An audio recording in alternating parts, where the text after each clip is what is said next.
I pull that, they don't like to see you winning. They wanna see you in a penitentiary. I need me a little baby who gon' listen. Girl, I don't wanna be the one you ignorant. My mama told me, boy, make a decision.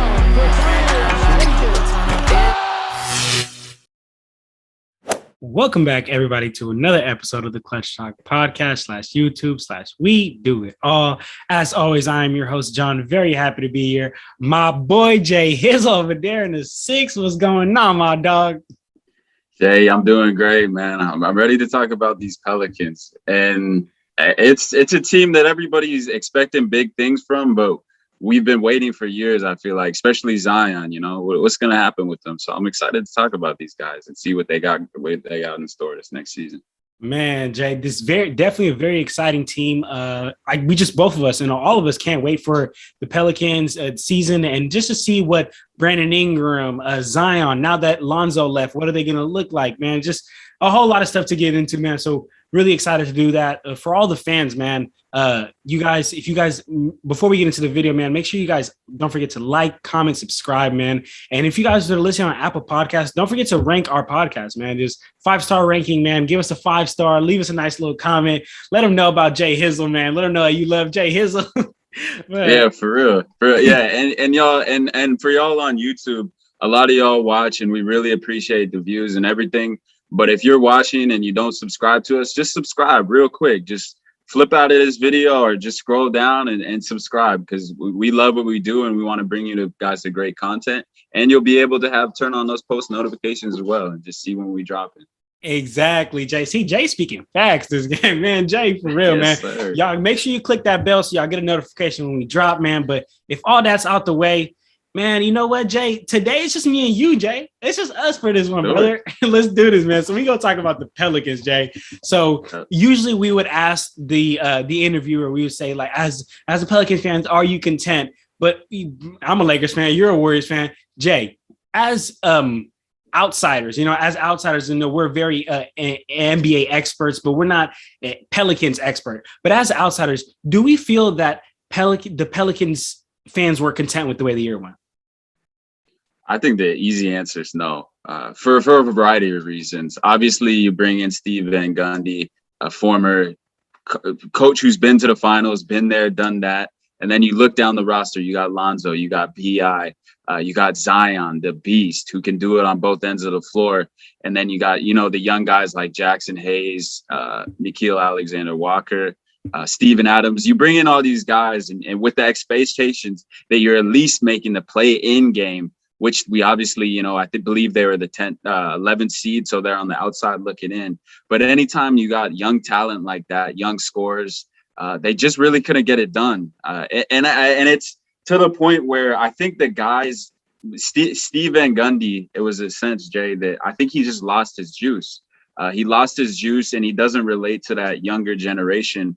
And I think that's just the whole time, he lost that locker room. And we see that with a lot of younger teams, that if they don't relate to the coach and they're not vibing and rocking with them, it's a recipe for disaster. And you see that around the league. You saw with the Indiana Pacers, he lost the locker room there as well. So I think this year they got a chance to do some numbers. They got Willie Green in there, but in talking about last year, they wasn't rocking with the way the season. If I'm a Pelicans fan, man, we got to at least make the playoffs to get that experience for those young guys, even if we're one and done and out in the first round or out in the first game of the playing game. Facts, Jay, man.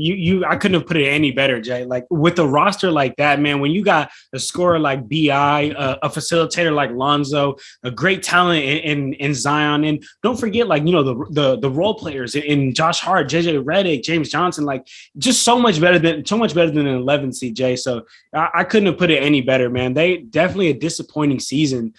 But Jay, I want to talk to you about that. I want to talk to you about really like what we feel like went wrong. I know you talked a little bit about the coaching, but what else, like, for me, I know, I'll lead it off real quick. So for me, I think that what was wrong besides the coaching was the fact that we didn't really know who was the guy. Is it Zion? Is it B.I.? Who is it? You never really know.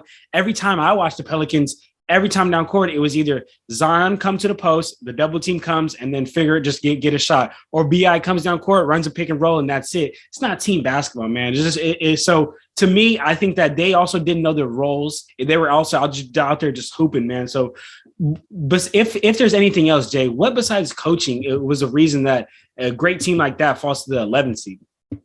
It was just like you mentioned. It was that continuity that they really lacked. It was a lot of one-on-one, that hero ball, and we've seen that with a lot of teams. That shit don't work. Like you gotta have a reliable offense and a system that you run. But that it all relates back to Steve Van Gundy, like you mentioned.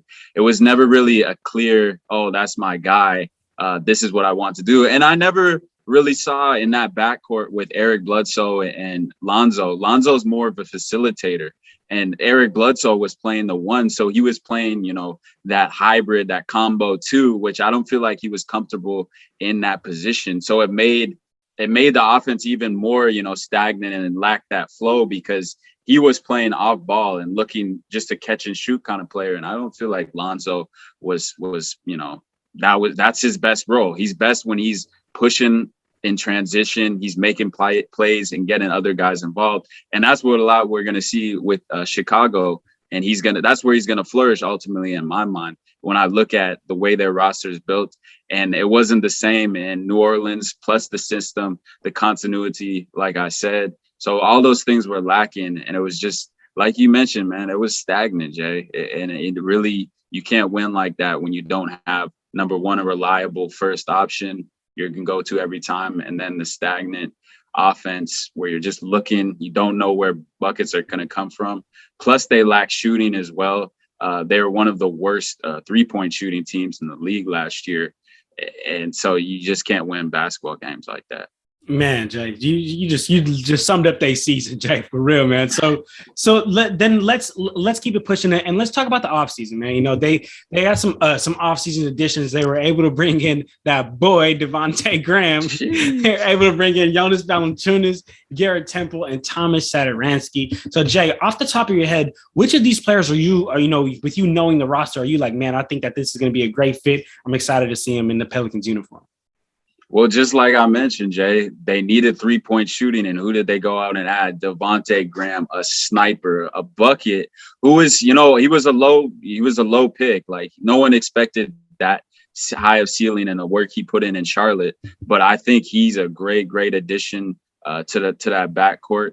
And Satoransky, obviously he's going to be a good rotation guard. But then I look at that big man they brought in, Jonas Valanciunas. Man, oh man, he's just kind of the option and kind of player that I think they needed. Obviously, I believe Jackson Hayes is going to be, he's an improving young player as well. And for him to be working hand in hand and going at it, practice with Jonas Valanciunas, it's going to push him to get that much better. But no, I think Valanciunas is definitely in a role to succeed when he's not the 1 or 2 option. Like maybe in Memphis, you could have said he was the 1 or 2 option, but now that he's the 2 or 3, offensive option there, I think it's going to be wonders after Bi and Zion, obviously. But I look at those 2 additions and I think, man, it puts them in a position to be successful. Like you added a shooter, you added a post threat, another offensive weapon for the Pelicans. So I think it's looking up with those 2 additions. And then obviously they re-signed Josh Hart, and that was a big question mark. Would they get him to come back? And I think we know what he does. He's a 3-and-D, very, very good rebounder, one of the best rebounders at his position as well. But how you feeling about their addition? What stood out to you, Jeff? Well, to me, the number one thing that stood out was the Jonas Valanciunas trade, because them doing that, what that really showed me is that they're serious. They're showing Zion, hey, we're serious about this playoff push and we're trying to get it now. Because, when we did the Grizzlies, because was the Grizzlies and Pelicans, when we did the Grizzlies episode, all the fans, you guys can go check that out. That was a great episode with Joe Mulinax. Sure. Make sure you guys go check that out. But when we did that episode, Joe mentioned that he believes that the Grizzlies making this move puts the Pelicans making this move puts them in the let's win playoff now mode. And that's the number one thing I like. A couple of years ago when the Bucks got Drew Holiday, I remember I was going back and forth with one of my friends, and he was like, "Man, I don't know if that's a great pickup. I don't know, you overpaid him." But then I told him, I was like, "Man, you paid Drew Holiday for what he brings, but you also paid Drew Holiday so Giannis can stay." And that's the same way I feel in this Zion situation. I'm not saying Jonas Valanciunas is Drew Holiday, but I'm saying that at least shows Zion, hey, we're serious about winning, and this is what we're doing. And Zion is a generational talent, man. So I definitely am excited to see Jonas Valanciunas and what he brings to the team, because I'm definitely expecting a lot more than what Steven Adams was bringing. But Jay, so we talk about some of the offseason additions. So let's talk about some of the losses that they had, man, because they definitely had some notable ones that you mentioned. Like they lost Zoe, they lost Steven Adams, like how you mentioned, and they lost James Johnson. So I have here, Jay, like who I have here, because we were gonna do the interview with Dave, man, but then things didn't fall through. So I have here, who will you miss most? So Jay, I know each one of those players individually. So who do you think is gonna be like leave the biggest gap in the Pelicans roster now that they're not there? I think definitely it's got to be Lonzo. He was the guy who at the one, and we saw towards the end of the season, he started to flourish when he was just the one, and Eric Bledsoe missed some games there. And he improved his shooting, he improved his free throw percentage. We saw him getting that confidence that we've always been waiting on. And I think he's just the guy who's going to be a star. Apparently, like I honestly see him being a star in Chicago. We've seen it later on in careers with some players, like Zach LaVine last year at 25 made his first All-Star game. And I think that's going to be similar for Lonzo, especially now in the East. So that's a big loss anytime you lose a All-Star caliber player. And then Steven Adams, I think it's a definite upgrade with Jonas Valanciunas. He's clearly the better player there. But I think in terms of their overall roster makeup, what they lost, they gained more. James Johnson, obviously he's a big loss in terms of he's a defender, a 3-and-D, he can score, but you're getting a lot in Devontae Graham at that one, and then you're getting a star or, just below on that second level tier of centers in the league who can go toe to toe with we talk about the Jokic's, we talk about the Embiid all the time. That's one of the questions you'd be asking our guests. And I think Jonas Valanciunas could at least hold his own. He's an offense. He could be a defensive liability at times. We've seen. In particular, I look back to when they played the Warriors. The guy couldn't stay on the floor. He reaches a lot, gets some silly fouls sometimes. But I think he's a big addition on the offensive end, and he can hold his own defensively at times, unless they get him on that switch. He don't got that lateral quickness. But no, I think for the most part they gained more than they lost. But the Lonzo loss for me is the glaring loss at that one position. Okay, so that was exactly my next question. I was gonna say, we just talked about their additions, we talk about who they lost. To you, Jay Hill, their roster improved. So you're on that. You're on par with that. Yeah, no, I think they definitely improved their roster. Okay, yeah, I would have to go with they improved it because like I said earlier, they now made the push with, man, we're trying to win now, and you got to be in win now mode when you got players like Bi and Zoe, man. But all right, Jay. So Jay, usually when we have the guests, this is the time where you take over and go crazy with the clutch talk timeout, Jay. So you want to run now, or what you want to do, Jay? Yeah, no, let's do the clutch talk timeout. And Jay, this is big too, because what we were talking about earlier, we don't know who their number one option was. Was it Zoe? Was it Zion? Was it Zoe? Was it Bi? And that's my question to you. Who's number one for you? Because obviously at this point in his career, Zion, from a 3-point standpoint, if we need a 3, we're down 2. I'm not relying on Zion, Lonzo. I'm not relying on Zion to get me a 3. I'm not Bi. He's a mid-range shooter. He was one of their better shooters from the 3-point line last year. But who are you going to in that clutch time, man? Who's your clutch top performer? Who you got, Jay? Man, I like that, Jay. I like that, man. So my pick out of the Pelicans, man, would definitely be Brandon Ingram because he is just an all around great scorer, man. I mean, we know his length, we know how long he is. He can get to the hoop, he can shoot. Not the greatest shooter, but out of all the players that we have on the Pelicans, I think that if you just need a bucket, just give me a bucket off the dribble. I definitely would have to go with Brandon Ingram because, like how you mentioned, Jay, I don't know if Zion really has those skills yet, or if he even has the quickness to take somebody off the dribble and get to the hoop. But what about you, Jay? Who would you go with? I'm gonna go with the player who's available more. And Jay, what do we say? The best type of ability is availability. Yes, sir, my brother. And we've seen proven time and time again, actually even right now, that Zion isn't always available. So I want to have a player down the stretch who I can rely on. And even though BI's has his injury history, I would rely on BI more than I could rely on Zion right now at this point in his career. And this nothing to take away from Zion. He's a great player, but BI is also going to get me a bucket at 3 levels. We've seen him improving his finishing around the basket as he's gotten a little bigger, put on some meat on those bones as well. So yeah, I just got to go with BI as well. He's an offensive creator. He like the mini KD. I've always said that. We always see those comparisons as well, but I'm going with BI. But maybe the only way, maybe Zion, if I need a bucket, we're down like 1, need someone to get in the lane, create something. Maybe I'm going with Zion. But I'm not staying on that fence. I'm hopping off. I got BI in the clutch talk time. Man, for the Pelicans. I mean, come on. I mean, if anyone didn't have BI, it'll be a problem, man. But hey, Jay, I need to talk to you about something, Jay. So the other day I got a little notification on my phone that Zion this summer broke his foot and had foot surgery. So, to anybody else, I don't know if that's the biggest deal in the world. It is what it is. You rehab, you'll come right back. But to Zion, a man that's 287 pounds, does that concern you, man? Just that constant jumping up and down, running up and down. And he's a heavy set guy, man. I know you've seen that picture of him walking off the podium. Does that concern you, Jay? Jay, absolutely. It concerns me. Zion is a great player, and I think he can do big things in the league. We've all seen the potential. We've all seen the flashes. But he's not available at this point. He's never played a full season in his career.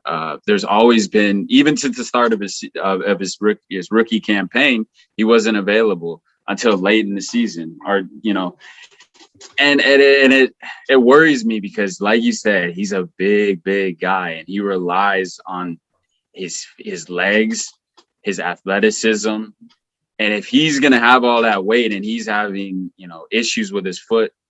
This was a fracture, the most recent injury. It's a very big concern. And if I'm the Pelicans, I'm looking at his injury history as well. And I'm saying, even long term, do we want to keep him or should we trade him? So honestly, this is what I'm looking at right now. And it's a big season for the Pelicans, not only for if, Zion comes back, if he starts the season, we don't even know if he's going to be starting opening night. The reports are it's up in the air whether he comes back in time for the start of the season or not. And I think ultimately they're going to be very hesitant and patient to get him back on the floor for the right reasons. Obviously, he's their star player. They want to protect him. But I think it's a big season for the Pelicans, Jay, because this is a season where not only if they want to keep Zion, but if they say that his health is such a concern that long term they don't know if they can build around him. I think by the trade deadline, if they're not in position or in the playoff hunt, at least they could be looking. Zion could be on the trade market. And I'll say it might be early, but that's just how I'm feeling. And the take, if I'm the front office, I'm worried about long term. Can he hold up? And will he be relied upon? So it's a concern for me. And I know it's something the front office is looking at right now and saying, hey, is he going to be our guy to build around, or do we shift to BI, who may be killing this season? I'm expecting him to take that next step as well.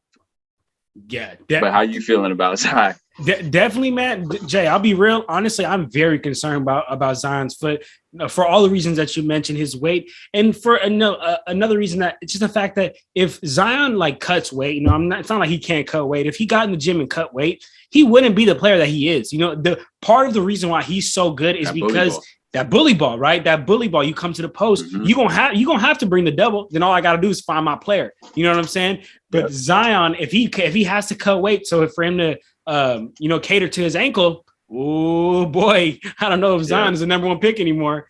Nah. But Jay, you mentioned some of that that led me right to my next question for you, Jay. And you talked about you don't know if Zion's going to be starting coming opening night. And that's exactly what I want to talk to you about. I want to talk about the starting lineup with you. I mean, we would probably agree that, and tell me if you have any objections, right? But we would probably agree that Devontae Graham would be their starting guard. The 2 spot. Now this is where we could debate a little bit. This is where we go back and forth. So I want to ask you, Jay, at the 2 spot, would you rather have Josh Hart or would you rather have Nickeil Alexander-Walker Jr.? Man, I think just in terms of reliability, what you want from a starter, I'm always under the impression as a coach, you want that guy you can rely on as a starter to be efficient, make the right decisions, and then you can bring in that killer off the bench. And I'd rather have a point where I'm having Josh Hart on the floor to begin the game, gives me, 5 or 6 great minutes. And then you bring in Nickeil Alexander-Walker, who could be that potential kind of 6th man of the year caliber player. So that's where I'm at with that. Because you're gonna defensively, you can rely on Josh Hart. On ball, he's one of the better defenders in the league. At least aspiring to be. He's gonna give you that effort defensively. You know what you can get out of him. At this point with Nickeil, he's a great, talented young player. Shout out Canada. But Jay, but I think for Nickeil, we have to see more development. He showed great flashes, had a few 30-point games last year. But if he shows more flashes and reliability to be a starter night to night, I could see him taking over that starting position at some point during the season. But to start opening night, if we're talking opening night, I'm going with Josh Hart to start the season. Okay, I really like that. I really like that way that you're looking at it, Jay, because for me personally, when I was looking at it, I thought that it would actually be better to have Josh Hart coming off the bench, only because, to allow those role players to be those younger guys and the role players to be with a older guy, a more solidified, wouldn't say star, but a more solidified player in the NBA. Josh Hart knows his ways around, so I definitely think to put Josh Hart on the bench, but I'd like the way, you're looking at it by bringing in, let's have my best players in the game and the most efficient players at the start of the game, and then bring my Lou Wills, my spark plugs off the bench. And I like that. But to keep going, what about with Brandon Ingram? You have Brandon Ingram starting still, right? Yeah, but Jay, going back to the Josh Hart, I feel this is where I think that if you start Josh Hart, you're allowing Nickeil to come off the bench and flourish with that second unit, be that maybe that one option, getting all the looks. Whereas if he's playing with BI and Zion, he's going to be taking that back seat and maybe not getting the opportunity to shine and get that experience, killing the second unit, where he would have a chance to be the number one option on that second unit in the rotation when he comes on, at the end of the first quarter, beginning of the second quarter, and getting those killer minutes. That's where I would rather have Josh Hart, who knows his role. He's hitting open shots. He's getting rebound. He's making those hustle plays with the first unit as probably like the fourth or fifth, probably the fifth option. If you look at that pecking order. And we'll get into the rest of the starting lineup, but that's more to talk about Josh Hart. But yeah, BI, obviously, to answer your question. BI, yeah, we have to go with BI. And then it comes to the question of, do we want to start Zion? Do we want to run a 4-5 of Jonas Valanciunas and Jason Hayes, or so this is where I want to get. So this is where I want to get into it with you, Jay. So how are you feeling about that? Is Zion your starter? Is it Zion and Jonas Valanciunas, or how are you feeling? Zion and Jonas, because here's where I think about it. And that could be another situation if we see Jackson Hayes killing in the beginning of the season, he takes over for Jonas, or they feel that that's a better option to have him coming off the bench. But to start the season, you're going with Zion and Jonas, your two best 4 and 5s at those positions. That's not really a question that Willie Green's really going to have to ponder much, in my opinion, to start the season. Okay, yeah. So yeah, run that Zion 4-5 and Jonas Valanciunas, man. I think that'll work out great, man. So all right, well, Jay. So when we did the Grizzlies episode, Junior asked Joe if we could go back, and look over Zion or Ja. Now, Jay, we're doing a Pelicans episode, and I understand. I know you get it too. They're two different players, but if you could go back to the draft night, and you're the Pelicans, are you still taking Zion, or are you gonna maybe take Ja with what you've seen?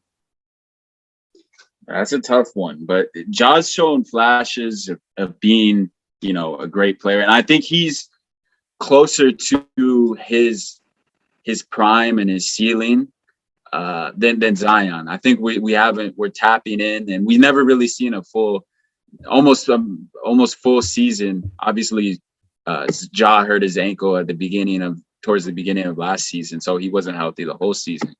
But I mean, Zion is still yet to have a full season. We're seeing more, but we've seen the flashes of what he could be. I think right now, Ja is and take this with a grain of salt, he's the better player or more solidified player of what we can do and what he can do in the league. I mean, he's taking his team to the playoffs. We can't say the same for Zion. Yeah. But if I'm the Pelicans, I'm still taking Zion number one. We still haven't seen what he can do healthy. Will he ever be healthy? That's a good question as well. But at the time, we didn't know he was going to be like this. He was going to be unavailable this much. So I'm still, I'm going with the better player at that time. But it is what we know now. I'm still going with Zion. I know I didn't make the greatest case for it, but we haven't seen what he can do. But when we have seen what he can do, it's superior, just sheer size, pound for pound, ability to get to the rim, potentially even stretch out to the three. That's how I'm feeling right now. Zion, I would still go with. And Jay, I appreciate the honesty, because I know a lot of people would have came on here and lied and like, no, I would have took Ja. But the crazy thing is, like, we remember when Zion and that draft happened, like Zion was like Jesus Christ for a couple of days. Like everyone was like just all over him, like, yeah, Zion's the next Michael Jordan and this and this and that. And I mean, let's be real, guys. Like, people are saying this now because we see what Ja is doing, but we couldn't have expected this, man. So I gotta agree with you, Jay. Like, me or anybody else back then, unless you could see into the future, almost everyone would have took Zion Williamson, man. Like, come on. Yeah. Like, he was just an animal. I mean, we saw him at Duke just dominate, break through with like multiple of his shoes. You know what I'm saying? So this shit is, I would definitely still take Zion back then. And you just got to keep it real, man, because I know people trying to cap.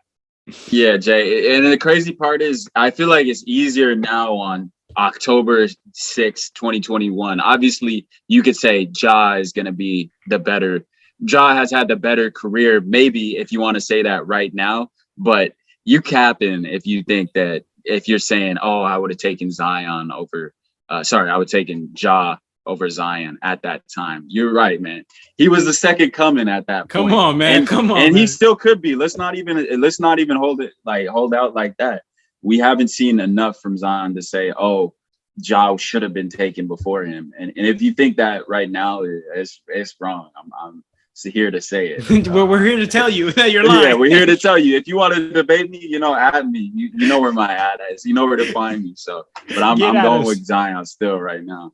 Me too, Jay. Me too. All right, Jay. So then let's talk about the untouchables. We always touch on this with the fans for the fan interview. But to you, Jay, is there really any untouchables on this team?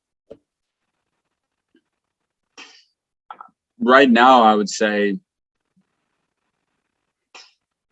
it depends with that's a tough question and a weighted question, because with the right return, anything's touchable. Honestly, with the right return right now, I would say maybe Zion is the only untouchable. But other than that, if you give me something returnable. Yeah, David Griffin's made it clear, and we talked about this before, that they want to win now. And if you give me a trade asset and a player who can get me to that level to where I'm winning now, more so than BI, Devontae Graham, Jonas Valanciunas, I'm willing to hear those offers. And that's just how I'm feeling. But I would say Zion is untouchable right now. Just to the extent that we haven't seen enough, and I'm going to keep saying it again, we haven't seen a full Zion, full capability, healthy Zion. Will we ever see that? I don't know. We can't predict the future, Jay. Man, but I will say that I'm willing to wait on him and see what he can do. Give him a full year. Give him all I need is, give me 68 games from Zion. Okay. If he misses 14, I'll take it. See what he can do in that time. And that's the only untouchable. The rest of the roster, I'm willing to listen to offers if I'm David Griffin. See, Jay, you're like the optimistic man. You're the glasses half full type guy, man.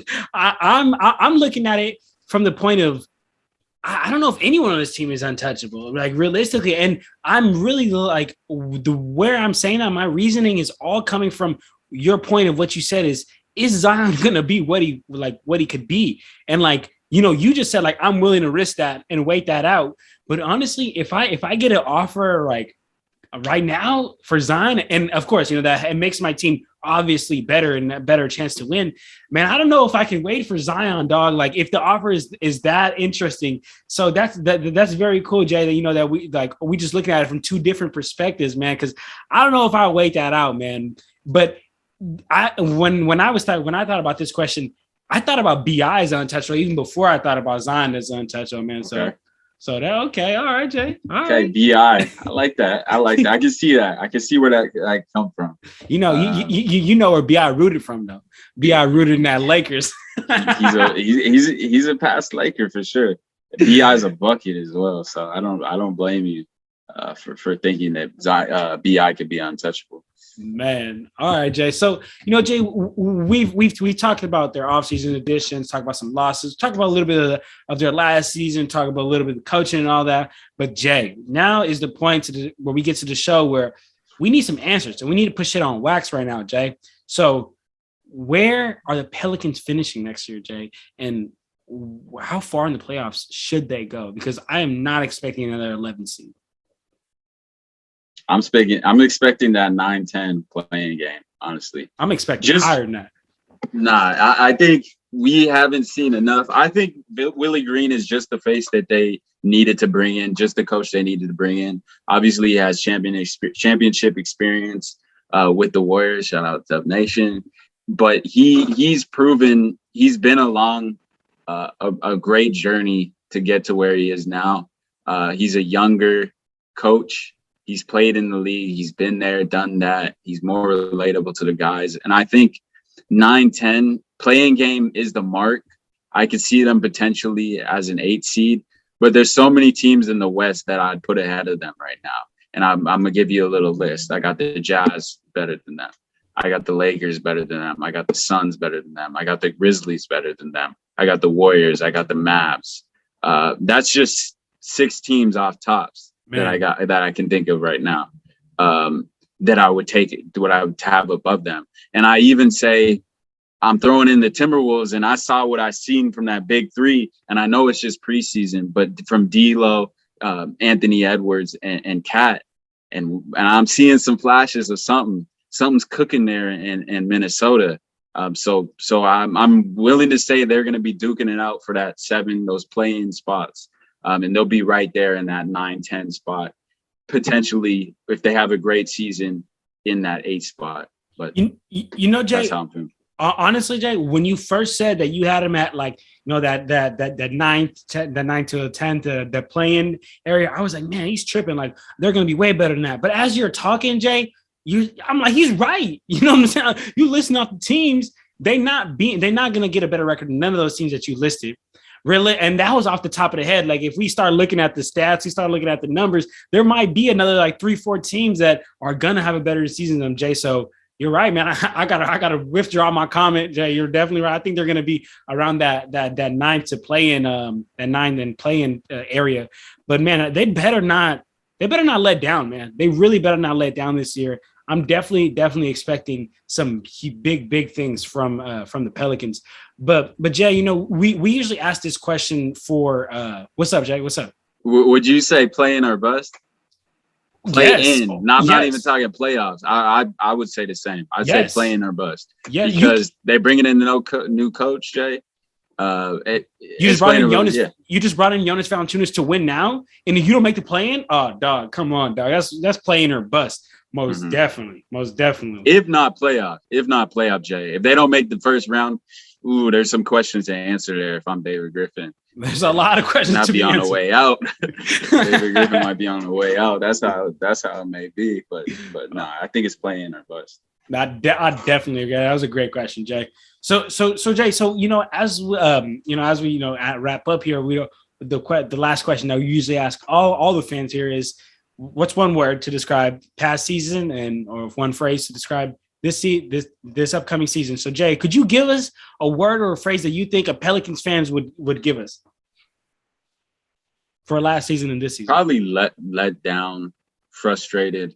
You want to have your stars feel happy. You want to have that optimism. You don't want the New York media asking, "Hey, how do you feel about playing in New York?"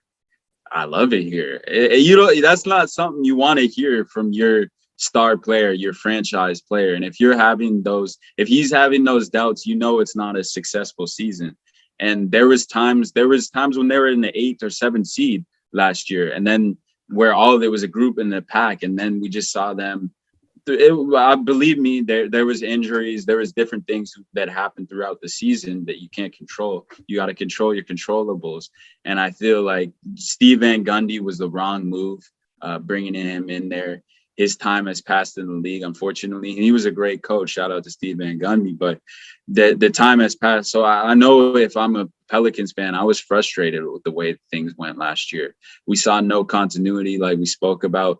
We saw that at times we didn't know what the chemistry was like in that locker room. We hear the reports. We see Zoe might have been checked out, but I would be frustrated if I was a Pelicans fan. But how would you feel about, last season? Last season, honestly, Jay, that was a great word. But I was gonna say pissed off, but man, frustrated is perfect.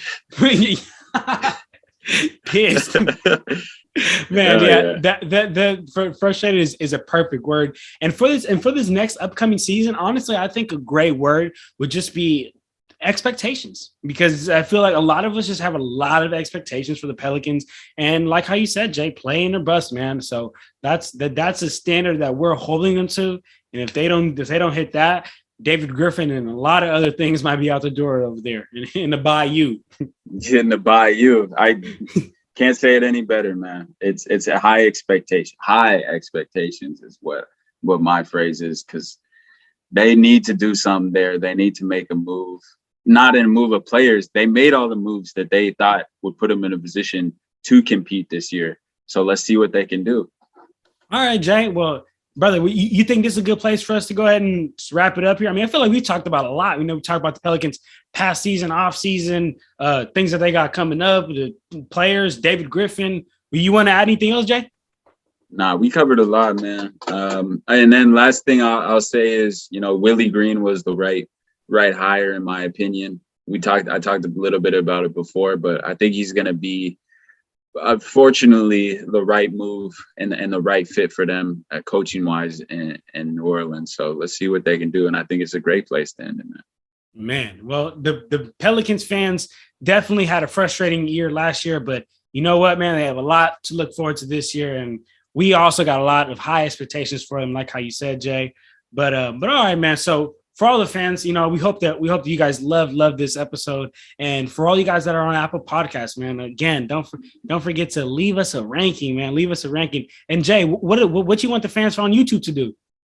Subscribe, everyone. We really appreciate the views, like we said, but subscribe. It's very simple. All you got to do is click that rectangular subscribe button real quick. We appreciate y'all. Yeah, yes, sir, man. So that's a good way for us to go ahead and end it out here, man. So we out here, y'all. Clutch Talk out.